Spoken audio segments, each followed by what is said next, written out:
Yo, yo, what's good, Naruto gang? Welcome back. Today we'll be getting into episodes 79 and 80. I believe this is like the last two of this arc we've had after the Chunin exam. Honestly, the arcs have kind of blurred all together at this point. Everything's been going so crazy that I've lost my bearings. But hope you all had a really good holiday. I got back from my festivities. If you can't tell, a little freaking tired. Vegas won. It won the battle against me. Had a ton of fun, maybe too much fun, and I have been out of it the past 3 days. I've been sleeping like 12 hours a day. It's crazy. I definitely caught some bug or something, and I've been going through it, but I can't stop with the videos, you know. I also got some Naruto swag for Christmas. My older sister got me this sweatshirt this time, which I think is great. I love how much Naruto loves ramen. Naruto is such a cute character, man. My girlfriend and I, we geek at him every episode at this point. But yeah, I gotta keep on getting more of the swag so I can keep wearing it for y'all. It's funny, I'll like wear them out in public, and it's pretty cool. I've already had a few people come up to me and be like, "Oh, I love Naruto," and it's fun to just talk about the series and whatnot. Let's go ahead and recap the character ratings from last episodes. We gave MVP to Naruto, mostly around him kind of realizing what true strength is once again, to be able to kind of get over his perspective on Gaara's power and the similarities between them, and his fear of Gaara and how powerful he is, but kind of realizing that he has a greater strength within himself because of what true strength really is. I love the moment of seeing him use all of his own chakra with the shadow clone jutsu. I think one of my patrons was saying it was around 1,000 clones, which is just insane, wild shit, man. But I love how it's all his chakra, right? It's not even the Nine Tail at that point until he obviously summons Gamabunta, but just so cool seeing Naruto kind of overcoming this moment for him, this challenge for him, and his similarities to Gaara. For the best moment, we gave that to Gaara and his backstory. Tragic, man. I really feel for Gaara so much. He's been one of my favorite characters in the series so far, but I love how we're getting so much more about, you know, why he is the way he is, and it makes a lot of sense. I thought it was really interesting, kind of all the exposition about, you know, emotional pain versus physical pain, and how important pain really is to being a healthy human. And you can see how much Gaara has had to work through with that, and has never really had anyone to support him throughout his life. He's never really truly been loved, and it's really heartbreaking to see that, because he was actually a really sweet kid. His voice actor, oh, so cute, man. I feel bad for him. Lastly, for the funniest moment, we gave that to Naruto when he got mad at Gamabunta when he was giving him a hard time about not sharing sake together. He's like, "I'm underage, give me a break." But man, oh man, we left off on a huge cliffhanger. I rewatched the episodes last night with my girlfriend, and she's like, we gotta watch the next episodes. I'm like, we can't. I gotta react to them still. We can't do it. Man, the Nine Tail coming out, bruh. I'm nervous yet excited at the same time, because I'm a little nervous if like this is actually the Nine Tail spirit coming out more than it should be, and it's gonna be too risky, or if this is just a transformation and we'll get some of the Nine Tail power without as much of the risk. That's what I'm hoping, at least. We'll see. All right, y'all. Let's go ahead and get into these episodes.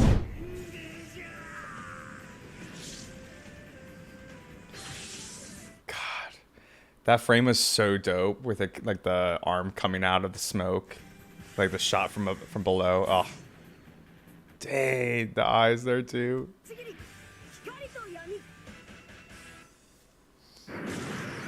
All right, here we go. Dude, everyone's gonna be shook.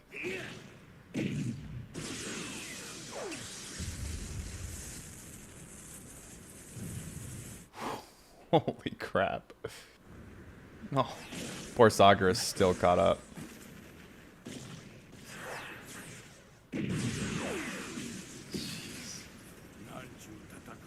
Yeah, no shit. Crazy.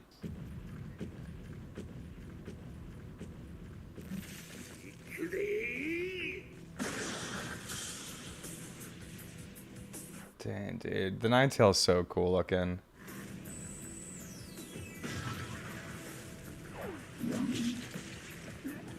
Nice, there you go.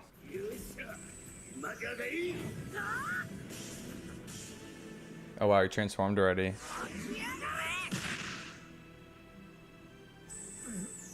Come on.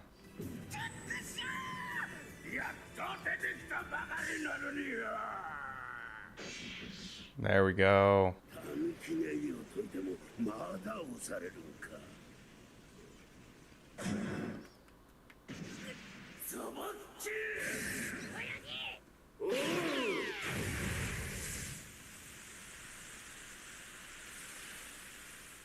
Yeah, you can just sneak the sand through.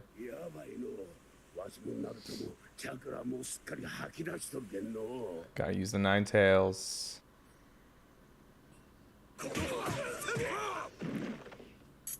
Damn, they're taking some wounds at this point. They've been fighting for a minute.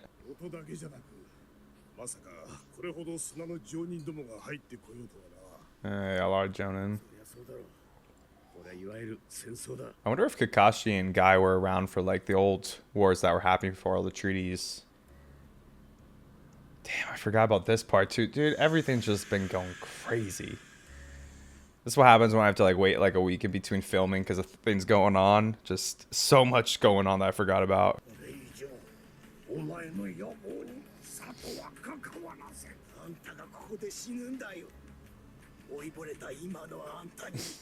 Dotard.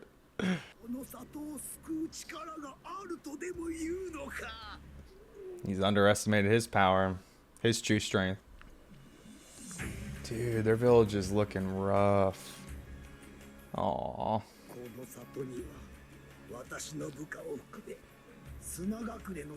Aww.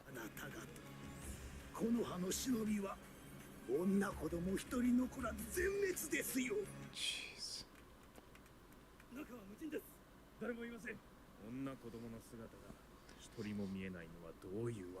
It's crazy like they were gonna kill the women and children too. Shows how cutthroat this all is.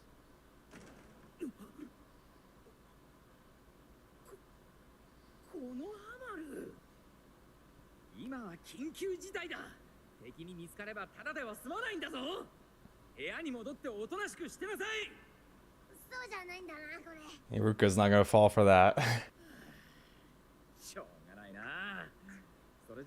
Or maybe he will.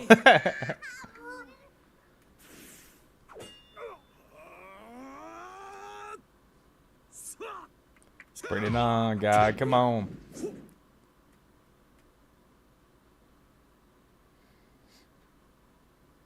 Well done.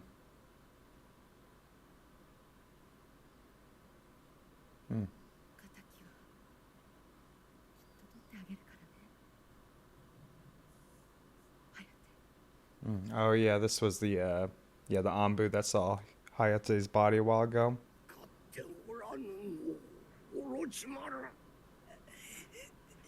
Dude, he's looking rough.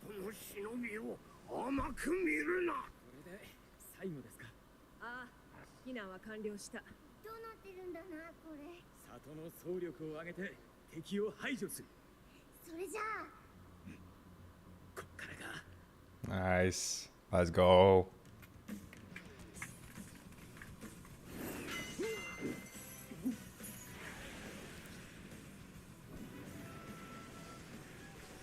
Damn, things are so epic right now. Let's go. Anytime the flute comes in, bruh.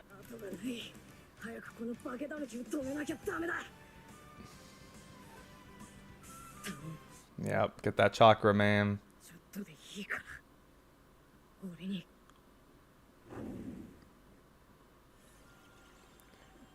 Ooh, I like that.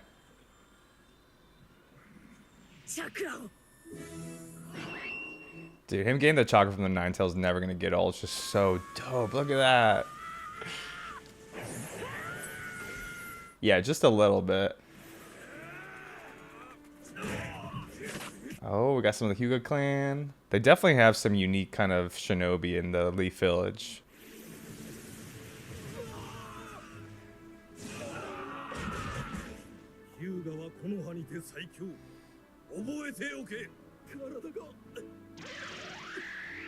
Yeah. Showing off all their strengths, man.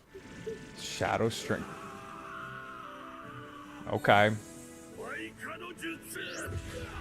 It's definitely Choji's dad, dude. Oh my god, he's like a giant.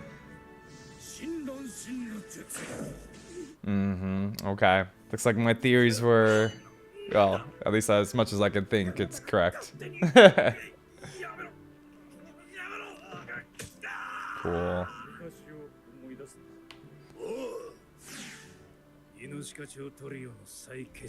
Yeah.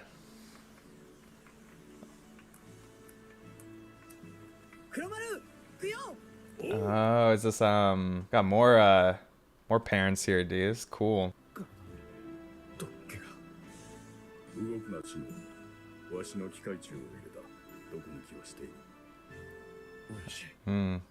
It's awesome seeing all their dads and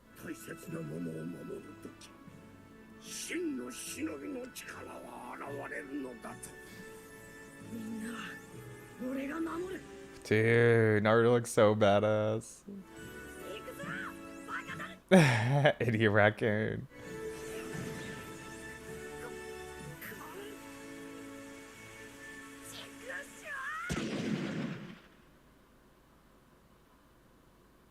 Ooh, nobody wins in a headbutt.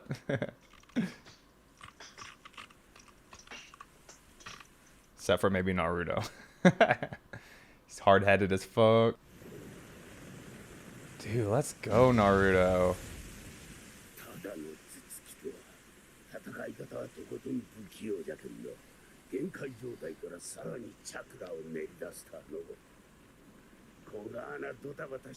Knucklehead and ninja.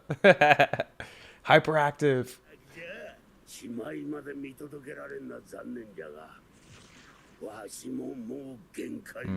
Who's gonna catch Naruto though? Okay, he landed on the tree at least.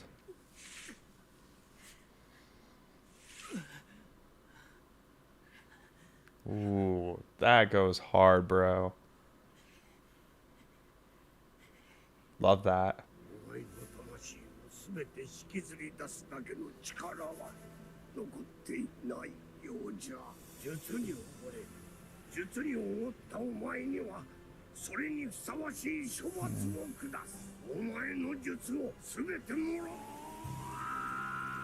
Dang, get him. So he's just gonna take part of it?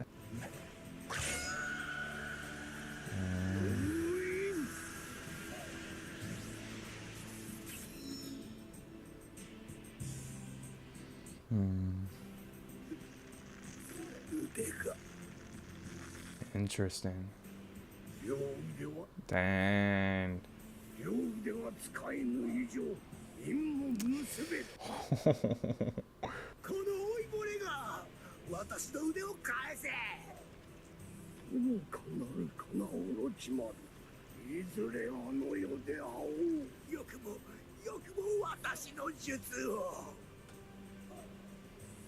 Dang.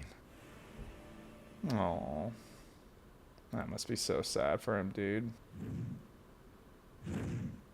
Can't believe they're still going, dude. It's crazy.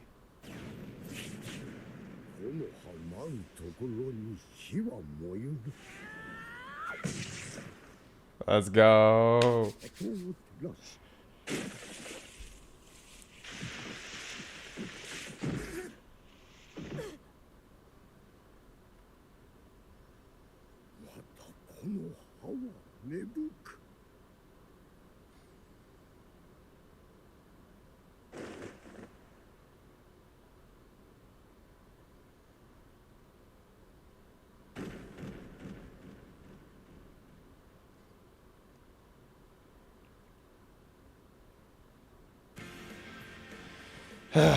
All right, let's finish this off, man.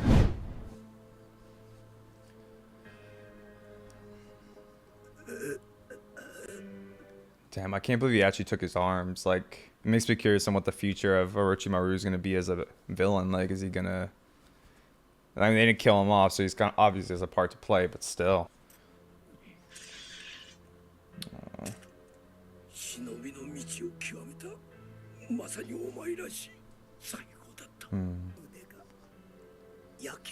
Good.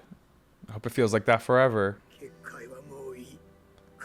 Yeah, it took too much loss.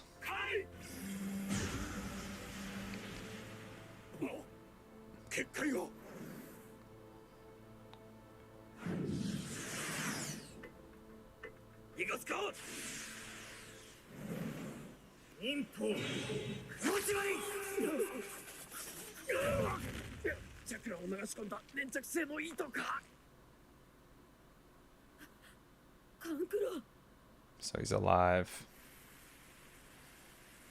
Oh, please be able to someone catch her, please. Thank you, Sasuke.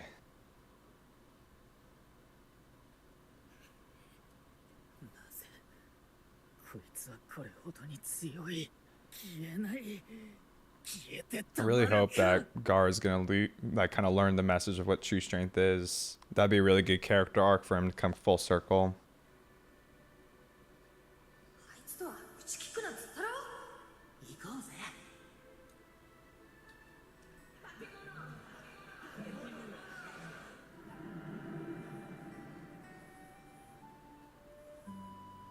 化け物、死ね。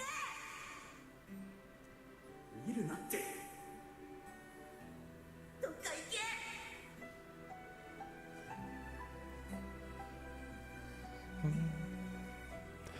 Ah, this song, man. 奴らにとって消し去りたい過去の遺物だ。では、俺は何のために存在し、生きているのか。自分のことをこう思った。いや、そう思わざるを得なかった。それが一番辛いことだと知った。自分がこの世にまるで必要とされない存在だということです。来るな。一人ぼっちのあの苦しみは半端じゃねえよな。お前の気持ちはなんでかな。痛いほどわかるんだってばよ。大切な人たちができたんだ。 I love how blue Naruto's eyes are in these like emotional scenes. なんでお前は他人のためにここまで。一人ぼっちのあの地獄から救ってくれた大切なみんなだから。 If only Gaara had someone like that. Imagine the real strength he would have at that point. 愛情は自分の身近にいる大切な人に尽くしてあげたいと。愛情だからこいつは強いのか。もういい、ナルト。さくらは大丈夫だ。 He pass out immediately now.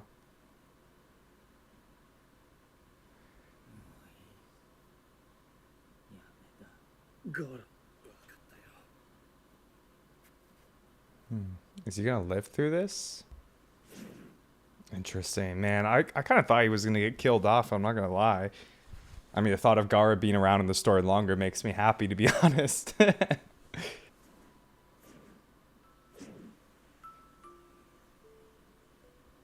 渦巻きナルトか。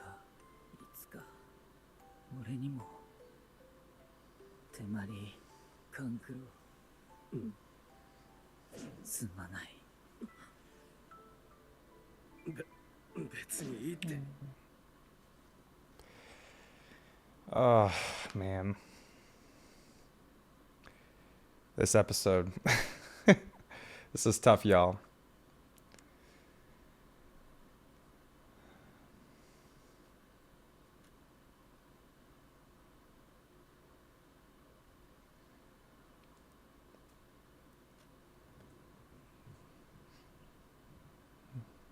That's gonna be the funeral. It seems like they're all wearing black.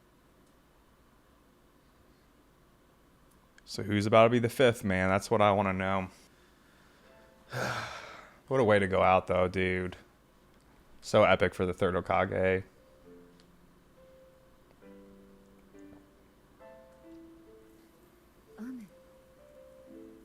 空も泣き出したが、この度の戦闘で命を落とした三代目火影、並びにその犠牲者を弔うための。 Yeah, I wonder how many people actually passed. Seems like a lot, to be honest. ただ見ていることしかできなかったな。 Yeah, Black Ops useless as ever.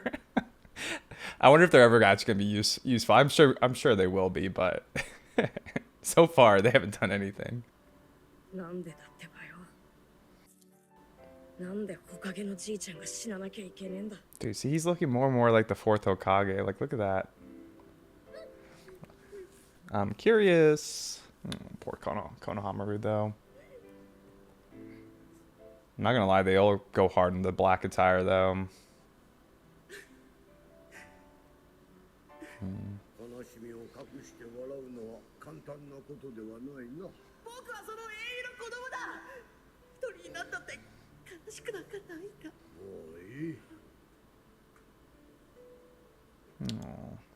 いつも一人膝を抱えていたことは知っとる。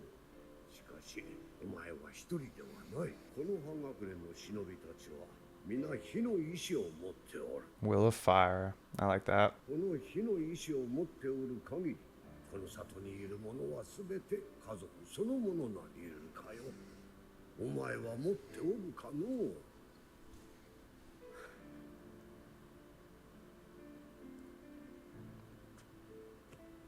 Beautiful stuff, man. かかし先輩こそオビトさんへですか。ただここに来ると昔のバカだった自分をいつまでも戒めたくなる。 He's got some guilt.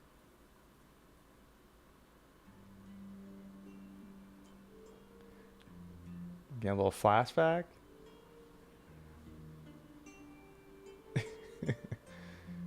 忍びはどのような状況においても感情を表に出すべからず。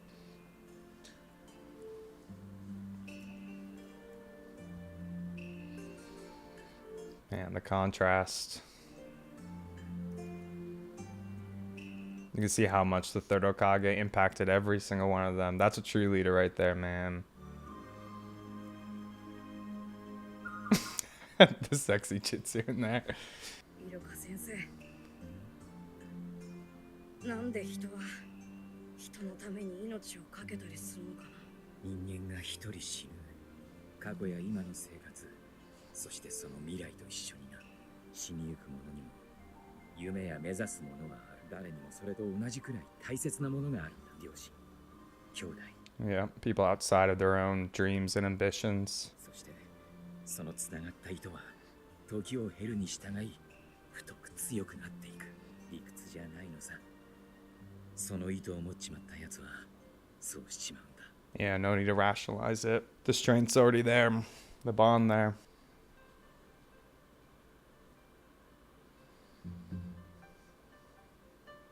この葉隠れの小さな木の葉たちに、三代目、あなたの言う火の意志はどうやらちゃんと受け継がれているよ。 The next generation. またこの里を照らし守るのでしょう。 Got the gang back together. 新たなおかげとなって。 Yeah, who's the fifth gonna be? とりあえず壊滅は免れたもの。映画を極めたあの里に哀れだ。柄にもない故郷はやはり未練がありますか。 Hmm. あなたでも。まるでない。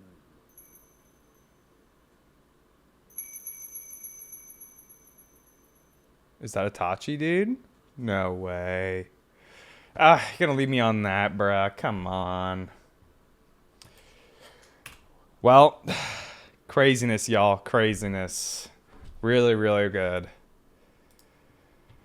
I can't wait to rewatch that already. Like, there's so much good themes in that. All right, y'all, let's get in the review section for these episodes. I believe this is the end of this, not really, I guess it's not a mini arc, but this arc, I think it's the Konoha crush, right?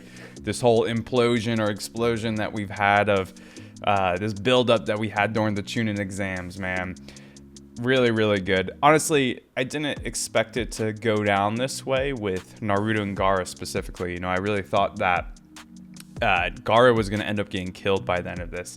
This whole time, I kind of had this hope that Naruto would be able to show Gaara what true power is, show him what love can do once again to kind of build up his faith or his hope that he can be loved, and then him to kind of die right after the fact, kind of having a little bit of a arc at the end, or kind of coming full circle at the end for Gaara there. But we got part of that, but Gaara actually lived, which really surprised me, I'm not gonna lie. But I'm not unhappy with it, that's for sure. Y'all know that I love me some Gaara. It's funny, my girlfriend hates him so much. And here I am, I'm like, Gaara, oh, he's so cool, so awesome, so sick. But love that whole part.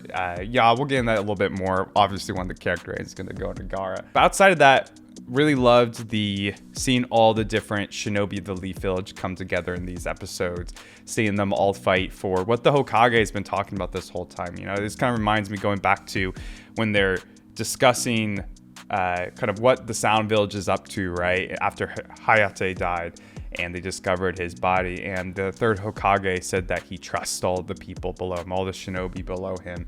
And you can see that come out here with all of them fighting and sacrificing all their lives to protect their family, their community, the people that they grew up with and that they love, kind of showing that true strength this whole time.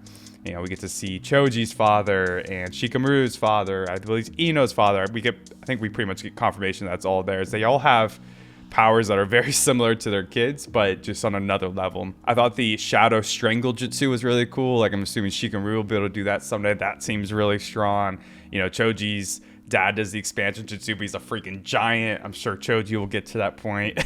I think Ino's dad had a little bit of a different play on the mind destruction. Like, he can control them and like attack other people. I don't think he actually had to move his own body the same way. So really, really interesting. Love seeing all that. And they obviously have a lot of history with fighting together in the past. We also see, it looks like people who are related to Kiba. I think it's 2 women. They look like they might be his older sisters, maybe. I don't know. But really cool just seeing all of them come together and fight to protect their village. I also really love the moment where Gamabunta, he's kind of doesn't have any chakra left or anything, and he's finally kind of really acknowledging Naruto. He talks about how even though he's, he doesn't do things in the prettiest way, like when he headbutts Gaara, but the fact that he was able to pull out this last bit of chakra to, finish this blow to protect those who are precious to him. He recognizes that someone like Naruto hasn't come around in a long time, and he acknowledges his actual strength, which I think is great, because Gamabunta has been somebody who, I think it's just part of his character, but he's been very pessimistic about Naruto and him being able to actually be able to control him, or that he deserves to control this great power. And here he is being acknowledged by this doubter, and I love it so much. But let's talk a little bit about probably the most important part of these episodes, which is Sarutobi's death, his sacrifice. By the end of this, he's able to only take Orochimaru's arms, and the intention of this is so that he'll never be able to use Jutsu again. He can't weave any hand signals if he can't use his arms. And I really love how he describes Orochimaru as somebody who has become like addicted to Jutsu, addicted to finding all of what the world has to offer. That's kind of what Orochimaru himself said a few episodes ago, is that he wants to get all the world has to offer, and that's why he's kind of gone for immortality, so he can live for forever, to find all the Jutsu types and discover them all and utilize them all. And I think Jutsu is kind of if I had to relate this to real life, I think Jutsu kind of represents worldly desires, worldly pleasures, things that as people we, automatically want to go for. Like, there's always an inherent desire for a lot of those things, but they end up being really selfish a lot, right? They're very temporary for bringing you fulfillment. And we have this contrasted to someone like the Hokage, who, even though he probably had ambitions himself or goals himself, what really has allowed him to live a full life is by valuing the people around him, loving the people around him, putting them first before himself. The relationships we have in life are always so much more fulfilling than, getting a new car or achieving this accomplishment. All those things are great and they're not bad in themselves. But if you you put too much of your energy into those things, I think it kind of creates a shallowness within you. Something's missing, and you need that fulfillment with other people to really feel the pleasures of life, feel the connection in life, and kind of bring the most out of this life that that we all have one time to live. I really also love the scene where as he cuts the arms and he seals Orochimaru's arms in him and he's dying. We see through the Hokage's perspective of Orochimaru, and he looks so evil, just yelling at the third Hokage and kind of cursing him, and you can see how much evil is in Orochimaru, how far he's gone. But with the last blink, we see child form of Orochimaru, and just how much more innocent he looks. I don't know if we could really call him pure. It seems like he's kind of always been this way, but you can see that's really how the third Hokage views him. He doesn't view him as this evil tyrant at this point. He views him still as this kid that he mentored, that he probably loved, right? And I just really enjoyed that the third Hokage, still at the very end, seeing all of this and having to sacrifice his life too, still sees Orochimaru as that little kid, right? But taking Orochimaru's arms seemed to be enough to get them to flee, and we kind of get the conclusion of this battle, and then the Leaf Village is able to survive this conflict, but obviously with the high price, with the third Hokage having to sacrifice his life, we get a big funeral, and we really do see how strong the community is here, right? We see them all come together to grieve, not just the third Hokage, but others who have lost their lives, and even give some remembrance to past lives that have been lost. We see the scene with Kakashi remembering another comrade who had fallen in the past. I believe they called him Obito. Very curious on if we'll ever get background on that, or who Obito was to Kakashi. We also have a little flash to a woman who's in the Anbu Ops, who I guess was close to Hayate. Maybe she was his sister or a lover. We don't really know for sure, so I'm curious about that relationship, if we'll get more about her character. But we just see a lot of remembrance from all the shinobi in the village about the people that they have loved and that they've cared for, and especially the third Hokage, who I think really has represented that theme well, right? Caring for those who are precious to you, building your community, valuing your community, and I think that they're all paying homage to that by carrying on that will, right? Carrying on that the importance of valuing the people around you. Oof, and boy, do we leave off on a cliffhanger too. I think that's Itachi at the top of the wall. I mean, I don't know who else would have the Sharingan eyes outside of Itachi, Sasuke, and Kakashi at this point, unless there's someone else who has an eye like Kakashi who's not from the Uchiha clan. So I'm going to assume that's Itachi. And it said that I guess this was his old town originally too, so maybe he grew up here, which would make more sense why Sasuke was raised here. Very, very curious on that. They had to leave us hanging, of course. All right, let's go and move on to the character ratings. For MVP, I mean, I gotta give it to Sarutobi. Probably the last time we'll be able to give him a character rating.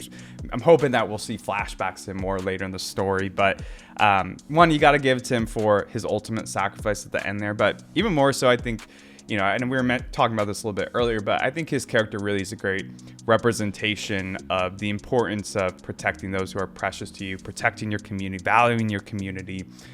You can see that the Hokage in this village is the inspiration to instill that idea or that theme of protecting those who are precious to you.